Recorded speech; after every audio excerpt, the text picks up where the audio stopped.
Pada suatu hari ada seorang raja yang dikenal arif dan bijaksana. Ia memiliki 8 orang putri yang berparas cantik jelita bernama Putri Jambon, Putri Jingga, Putri Nila, Putri Hijau, Putri Kelabu, Putri Oren, Putri Merah Merona, dan Putri Kuning. Tetapi karena terlalu sibuk mengatur kerajaan, sang raja tidak sempat mendidik mereka dengan baik. Sementara sang istri telah meninggal dunia ketika melahirkan putrinya yang bungsu. Sang raja terpaksa menyerahkan anak-anaknya pada pengasuh kerajaan. Ternyata sang pengasuh tidak kuasa mengasuh seluruh putri raja.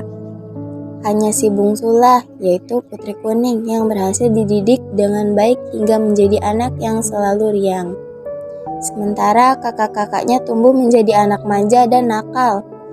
Mereka tidak mau belajar dan membantu sang raja.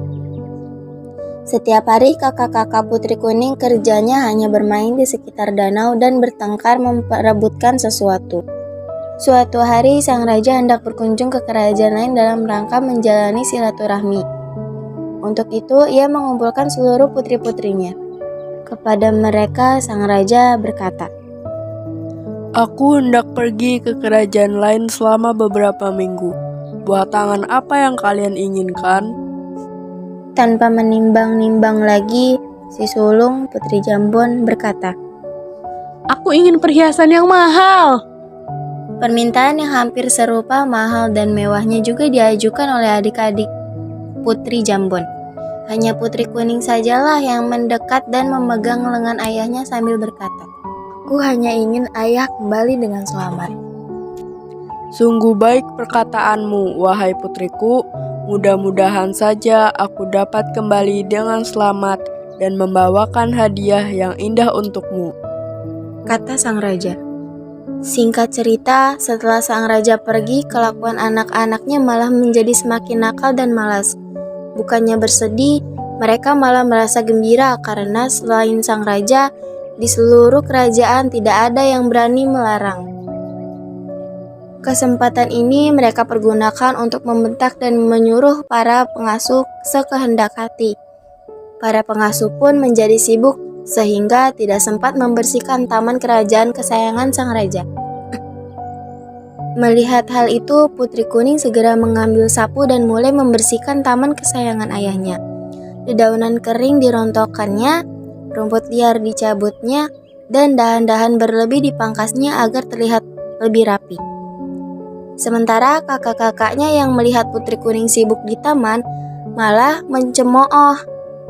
"Lihat, tampaknya kita memiliki pelayan baru," kata salah satu seorang di antaranya.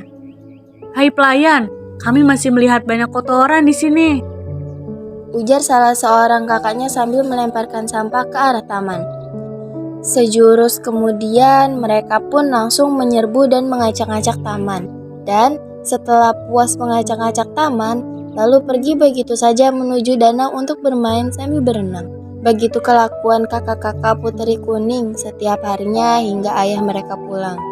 Ketika sang raja pulang, ia hanya mendapati Putri Kuning sedang merangkai bunga di teras istana. Sementara ketujuh kakak-kakaknya sedang asik bermain di danau. Ia agak kecewa karena telah berusaha payah membawakan buah tangan tetapi tidak disambut dengan hangat oleh anak-anaknya. Hanya Putri Kuninglah yang berlari sendirian untuk menyambutnya dengan rasa sukacita. Sambil berjalan menuju teras, sang raja berkata, "Anakku yang rajin dan baik budi, ayah hanya dapat memberimu sebuah kalung batu hijau. Ayah telah mencari di seluruh pelosok kerajaan seberang tetapi tidak menemukan kalung batu kuning seperti warna kesayanganmu." "Sudah tidak mengapa ayah, kalung batu hijau juga akan serasi dengan warna bajuku," kata Putri Kuning lemah lembut. Keesokan harinya, walau seluruhnya telah diberi cindera mata, tetapi masih saja ada yang iri. Salah satunya Putri Hijau, yang melihat Putri Kuning memakai kalung batu hijau segera menghampiri. "Wahai adikku, seharusnya kalung itu milikku karena berwarna hijau. Kenapa sampai ada di lehermu?" tanya Putri Hijau dengan perasaan iri. "Ayah memberikannya padaku," sahut Putri Kuning singkat dan jelas. Putri Hijau tidak terima penjelasan Putri Kuning. Dia segera berlari pergi menemui saudari-saudari yang lain. Kalung hijau yang dipakai si Kuning sebenarnya milikku, tetapi dia mengambilnya dari seku ayah. Katanya menghasut keenam saudarinya. Mendengar hasutan Putri Hijau, saudari-saudari menjadi panas hati. Mereka kemudian bersepakat untuk merampas kalung itu dari tangan Putri Kuning. Ketujuh adik-adik tersebut lalu bersama-sama menemui Putri Kuning. Setelah bertemu, mereka langsung memaksa Putri Kuning untuk menyerahkan kalungnya.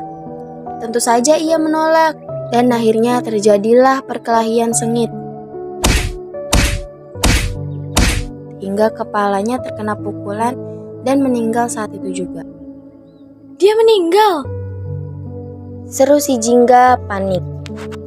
Kita harus menutupi kejadian ini, Kata Putri Merah Merona. Kalau begitu, kita harus cepat menguburkannya agar ayah dan seisi istana tidak mengetahui kejadian ini. Kata Putri Jambon kepada saudari-saudarinya. Sepakat dengan sang kakak, Putri Jambon, mereka pun lantas beramai-ramai mengusung jasad Putri Kuning untuk dikuburi di tengah taman istana. Bersama jasad sang Putri Kuning, turut pula dikuburkan benda yang menjadi bahan perebutan, yaitu kalung batu hijau. Benda itu dikuburkan sendiri oleh Putri Hijau yang memicu ada pertengkaran dan perkelahian dengan Putri Kuning. Sore harinya, entah mengapa sang raja merasa kangen dan ingin berbincang dengan Putri Kuning di taman istana tempatnya biasa bermain. Namun, karena tidak menemukannya, lalu ia memanggil para putrinya yang lain untuk menanyakan keberadaan adik bungsu mereka. Satu persatu ditanyain, tetapi tidak ada seorang pun yang mau berterus terang. Mereka memilih tutup mulut dan pura-pura tidak mengetahui keberadaan Putri Kuning. Khawatir akan keberadaan dan keselamatan putri bungsunya, lalu raja memerintahkan para pengawal untuk mencari ke seluruh penjuru istana. Hei para pengawal, cari dan temukanlah Putri Kuning, Teriaknya gusar. Pencarian Putri Kuning selama berhari-hari hingga berminggu-minggu di seluruh penjuru istana tentu saja sia-sia belaka, karena telah dikuburkan sangat rapi oleh saudari-saudarinya hingga tidak ada bisa menyangkanya. Hal ini membuat sang raja menjadi sangat sedih dan menyesal karena tidak mampu menjaga, merawat, dan mengarahkan putri-putrinya. Tumbuhlah sebuah tanaman di atas kubur Putri Kuning. Tanaman apakah ini? Seru sang raja heran.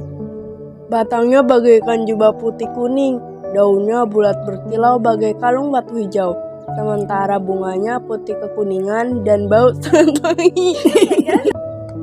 Tanaman ini mengingatkanku pada Putri Kuning. Tambahnya, sejak saat itulah bunga tersebut diberi nama bunga kemuning.